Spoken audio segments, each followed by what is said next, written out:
साज संगत जी, प्रेम से कहना धन निरंकार जी। एक नई साखी के साथ स्वागत है आप सभी का आपके ही अपने चैनल पर। हमारी आज की साखी का शीर्षक है मंद बुद्धि। चलिए सुनते हैं आज की ये साखी। साज संगत जी, विद्यालय में वह मंद बुद्धि कहलाता था। उसके अध्यापक उससे नाराज रहते थे क्योंकि उसकी बुद्धि का स्तर औसत से भी कम था। कक्षा में उसका प्रदर्शन हमेशा निराशाजनक ही होता था। अपने सहपाठियों के मध्य वो उपहास का विषय था। तो अपने विद्यालय में वो जैसे ही प्रवेश करता, चारों ओर से उस पर व्यंग्य बाणों की बौछार सी होने लगती। तो इन सभी बातों से परेशान होकर उस मंद बुद्धि ने विद्यालय आना ही छोड़ दिया। एक दिन वो रास्ते में निरर्थक ही भ्रमण कर रहा था। घूमते हुए उसे जोरों की प्यास लगी। वो इधर उधर पानी ढूंढने लगा तो अंत में उसे एक कुआं दिखाई दिया। वो वहां गया और उसने अपनी प्यास बुझाई। वो काफ़ी थक चुका था, इसीलिए पानी पीने के बाद वो वहीं बैठ गया। तब उस मंद बुद्धि की दृष्टि पत्थर पर पड़े उस निशान पर गई जिस पर बार बार कुएं से पानी खींचने के कारण रस्सी के निशान पड़ गए थे। तो वो मन ही मन विचार करने लगा कि जब बार बार पानी खींचने से इतने कठोर पत्थर पर रस्सी के निशान पड़ सकते हैं तो निरंतर अभ्यास से मुझे भी विद्या आ सकती है। तो उसने ये विचार गांठ में बांध लिया और पुनः उसने विद्यालय में जाना शुरू कर दिया। उसकी लगन देखकर अध्यापकों ने भी उसे सहयोग किया। उसने मन लगाकर अथक परिश्रम किया। कुछ सालों के बाद वही विद्यार्थी विद्वान वरदराज के रूप में विख्यात हुआ, जिसने संस्कृत में मुग्ध बोध और लघु सिद्धांत कौमुदी जैसे ग्रंथों की रचना की। साज संगत जी, कहने का तात्पर्य केवल इतना ही है कि दुर्बलताएं अपराजय नहीं होती। अगर धैर्य, परिश्रम और लगन से काम किया जाए तो उन पर विजय प्राप्त करके लक्ष्यों की प्राप्ति भी की जा सकती है। साज संगत जी, एक किसान के घर एक दिन उसका कोई परिचित उससे मिलने के लिए आया। तो उस समय वो किसान अपने घर पर नहीं था। तो उसकी पत्नी ने परिचित से कह दिया कि वो तो खेत पर गए हैं और मैं बच्चे को बुलाने के लिए भेजती हूँ, तब तक आप उनका इंतज़ार करें। तो कुछ ही देर में किसान खेत से अपने घर आ पहुंचा। तो उसके साथ साथ उसका पालतू कुत्ता भी आया।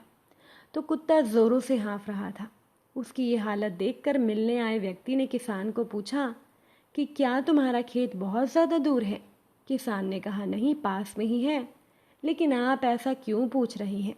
तब उस व्यक्ति ने कहा, मुझे ये देखकर आश्चर्य हो रहा है कि तुम और तुम्हारा कुत्ता दोनों साथ साथ आए, लेकिन तुम्हारे चेहरे पर थकान बिल्कुल नहीं थी, जबकि तुम्हारा कुत्ता बुरी तरह से हाँफ रहा है। तो किसान ने कहा, मैं और मेरा कुत्ता एक ही रास्ते से घर आए हैं और मेरा खेत भी कोई ज़्यादा दूर है नहीं। मैं थका नहीं हूँ, मेरा कुत्ता थक गया है। इसका कारण ये है कि मैं सीधे रास्ते से चलकर घर आ गया, लेकिन ये कुत्ता अपनी आदत से मजबूर है। ये आसपास दूसरे कुत्ते देखकर उनको भगाने के लिए उनके पीछे दौड़ता था और फिर भौंकता हुआ वापस मेरे पास आ जाता था। फिर जैसे ही इसे कोई और कुत्ता नज़र आता तो ये उसके पीछे दौड़ने लगता। तो अपनी आदत के अनुसार इसका ये क्रम रास्ते भर जारी रहा, इसीलिए मेरा ये कुत्ता थक गया है। साथ संगत जी, देखा जाए तो यही हालात आज के इंसान के भी तो हैं। जीवन के लक्ष्य तक पहुंचना यूँ तो मुश्किल नहीं है, लेकिन राह में मिलने वाले कुत्ते व्यक्ति को उसके जीवन की सीधी और सरल राह से भटका रहे हैं। इंसान अपने लक्ष्य से भटक रहा है और यही भटकाव ही इंसान को थकाता है। ये लक्ष्य प्राप्ति में सबसे बड़ी रुकावट है। आपकी ऊर्जा को रास्ते में मिलने वाले कुत्ते बर्बाद करते हैं। भौंकने दो इन कुत्तों को और लक्ष्य प्राप्ति की दिशा में सीधे बढ़ते रहो। फिर देखना कि एक न एक दिन मंजिल मिल ही जाएगी।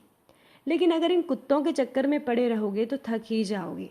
अब यह आपको सोचना है कि आपको किसान की तरह सीधी राह चलना है या उस कुत्ते की तरह टेढ़ी राह चलकर थकना है। साथ संगत जी, कभी भी किसी समस्या से डरकर भागना बिल्कुल नहीं है।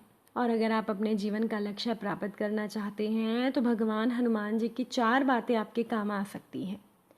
पहली बात, सुंदरकांड में हनुमान जी माता सीता की खोज में समुद्र पार कर रहे थे। तब सुरसा और सिंहिका नाम की राक्षसियों ने उन्हें रोका था, लेकिन वो नहीं रुके और अपने लक्ष्य यानी लंका तक पहुंच गए। हनुमान जी की पूजा से ही नहीं बल्कि उनसे कुछ बातें सीख लेने पर भी हमारी कई परेशानियां दूर हो सकती हैं। जैसे हनुमान जी लंका तक पहुंच गए थे, हमें भी कदम कदम पर यूं ही संघर्षों का सामना करना पड़ता है। संघर्षों से ना डरते हुए अपने लक्ष्य की ओर बढ़ने की सीख हमें भगवान हनुमान जी से लेनी चाहिए। दूसरी बात, कभी भी समय न गंवाएं।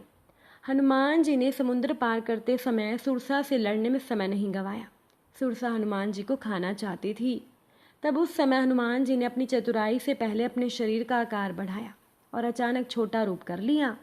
छोटा रूप करने के बाद हनुमान जी सुरसा के मुंह में प्रवेश करके वापस बाहर आ गए। हनुमान जी की इस चतुरता से सुरसा प्रसन्न हो गई और रास्ता छोड़ दिया। अब हम भगवान हनुमान जी से सीख सकते हैं कि हमें भी किसी परिस्थितियों में समय गंवाना नहीं चाहिए। तीसरी बात, हमारा जीवन संयमित होना चाहिए। अब देखिए, भगवान हनुमान जी आजीवन ब्रह्मचारी रहे और उनका जीवन संयमित था। संयम पूर्वक रहने के कारण ही हनुमान जी बहुत ताकतवर थे। असंयमित दिनचर्या के कारण गंभीर रोगों का डर लगा रहता है। संयम के साथ जीवन कैसे जीना चाहिए, ये बात हम भगवान हनुमान जी से सीख सकते हैं।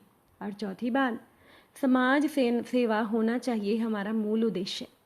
हनुमान जी का अवतार भगवान श्री राम जी के काम के लिए हुआ था। उनका मूल उद्देश्य श्री राम जी का काम करना, यानी रावण का अंत करके तीनों लोगों को सुखी करना था। हमें भी भगवान हनुमान जी से यही प्रेरणा लेनी चाहिए। जो लोग अच्छा और समाज सेवा का काम करते हैं, हमें उनका साथ देना चाहिए। साथ संगत जी, एक शिष्य अपने गुरु से जिद करता है कि उसको भगवान से मिलना है। तो गुरु ने शिष्य को खूब समझाया कि ऐसा नहीं होता, लेकिन शिष्य तो माना नहीं। तो गुरु जी ने शिष्य को कह दिया कि जाओ पहले नदी में स्नान करके आओ। जब शिष्य नदी में नहाने लगा तो गुरु ने शिष्य को नदी में डुबो दिया और कुछ देर के बाद बाहर निकाल कर पूछा कि जब मैंने तुम्हें नदी में डुबोया तो तुम्हें किस चीज़ की ज़रूरत थी। तो शिष्य ने कहा, गुरुजी मेरा अंदर दम घुट रहा था, मुझे सांस की ज़रूरत थी। तो गुरु ने शिष्य को समझाया कि जिस प्रकार तुम्हें नदी में डूबने के बाद केवल एक सांस की ज़रूरत थी, तो उसी प्रकार से भगवान से मिलने के लिए सब मोह माया छोड़कर एक लक्ष्य की ज़रूरत होती है। साथ संगत जी, साखी का अर्थ तो यही निकलता है कि अगर आप जीवन में सफल बनना चाहते हैं तो अपना एक लक्ष्य बनाओ और उस लक्ष्य को पूरा करने के लिए आप अपना तन मन धन दिल और दिमाग सब कुछ उस लक्ष्य की प्राप्ति में लगा दो। अगर आप सब कुछ मन से लगाओगे तो आपको आपके लक्ष्य की प्राप्ति ज़रूर होगी। अगर आज की ये साखी आप सभी को अच्छी लगी हो, वीडियो को लाइक शेयर ज़रूर कर दीजिएगा। आप सभी से फिर से मुलाकात ज़रूर होगी नई साखी के साथ, नए विचारों के साथ। तब तक के लिए आप खुश रहिए, सेवा सिमरन सत्संग कीजिए, सतगुरु माता जी के चरणों से जुड़े रहिए। प्रेम से बोलिए धन निरंकार जी।